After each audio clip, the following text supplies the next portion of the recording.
name is Jonathan Peaché. I'm the acting CEO, CFO of Mama Peaché's Art Trough. And as I'm sure you know, we are catering the visuals at tonight's event. Because I am in front of such a vital artist collective, such a squadron of pioneer brush handlers, I thought it would be a good time to announce my resignations. No question now, please. I am opening up the leading position at the largest Art by the Pound buffet in the Greater Plains region.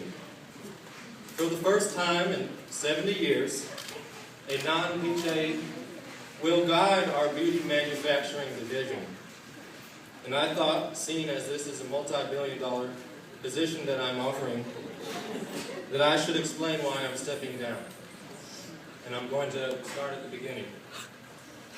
Mama Peaché is my great-great-grandma, and she lived in a log cabin in St. Louis, Missouri. Her log cabin is located right under the Gateway Arch, if anyone knows where that is. She and her husband, Herb, came upon some hard times during the Great Depression. And at the time, she did very little outside of making very dry biscuits. As I'm told, you actually had to soak them in water overnight just in order to eat them. And she also painted portraits of dogs. And Herb had just lost his job, but he had close to 8,000 of these dog portraits lying in the basement of his cabin. They're mainly Dobermans. So he did what anyone would do with a wife and a home to support. He sold art.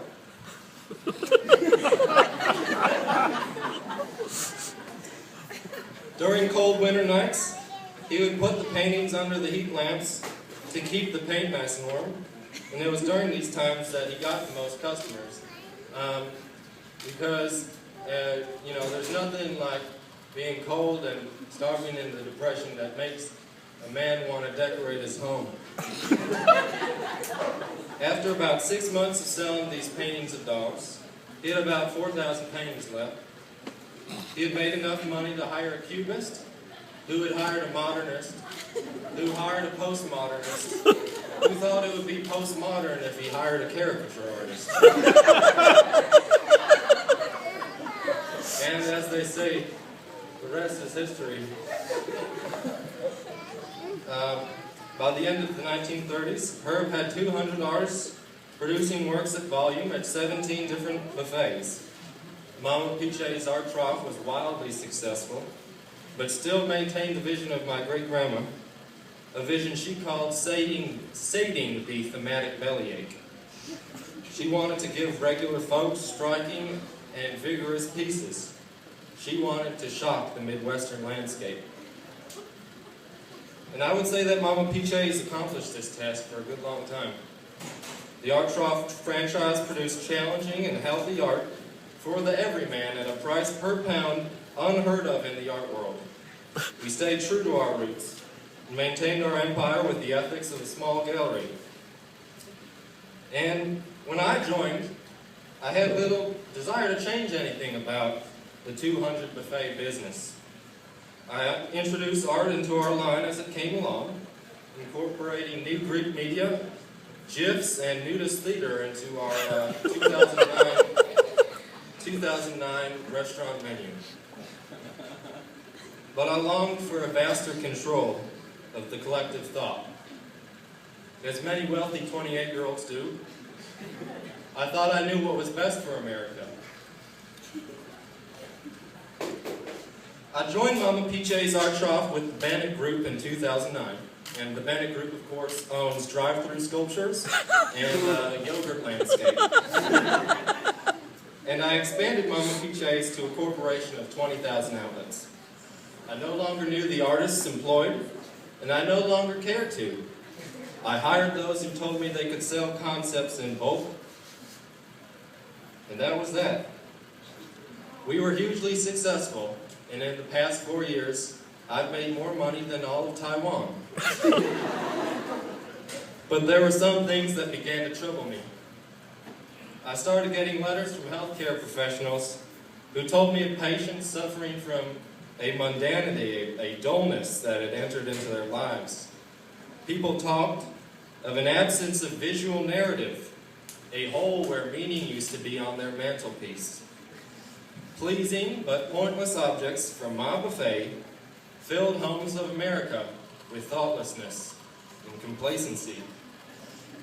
I had to ask myself, how many times can you subject a family to the same neo-expressionist sound collage before they fall over, wheezing, struggling to breathe from a lack of interesting art? Mama Peaché's no longer exists as I know it. And it took me till right about now to realize this.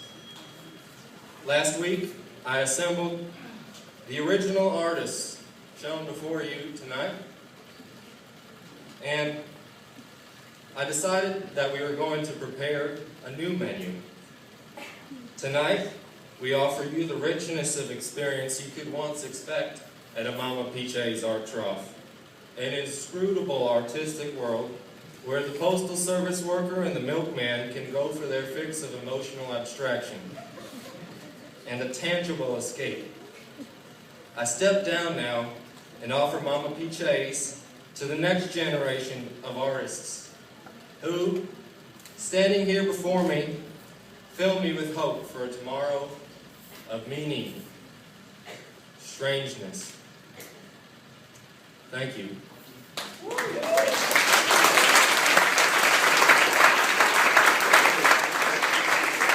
Now, I do feel responsible as a leader of a corporation to take any questions about my business practice.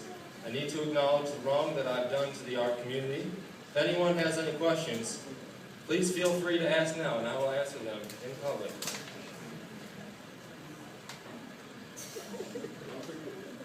Yes, sir. What's your inspiration? My inspiration is you, Ibrahima. Yes. You can fill out the application. You can talk to me afterwards. Yes, sir. What about the controversy about the paint that was used in 1980? Oh, in the yellow. 1980. There are things that I've done that I'm proud of. There are a lot of lemon farmers who gave their lives to ensure a good quality smiley face on the bags that we sold.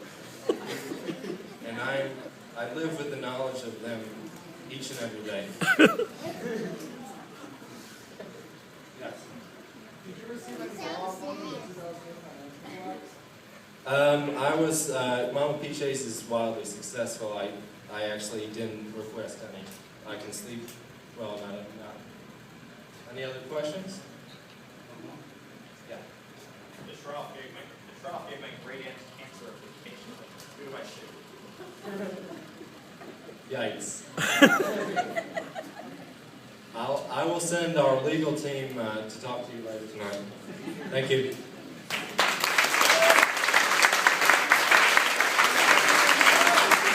Let's hear it for Mama Peaché.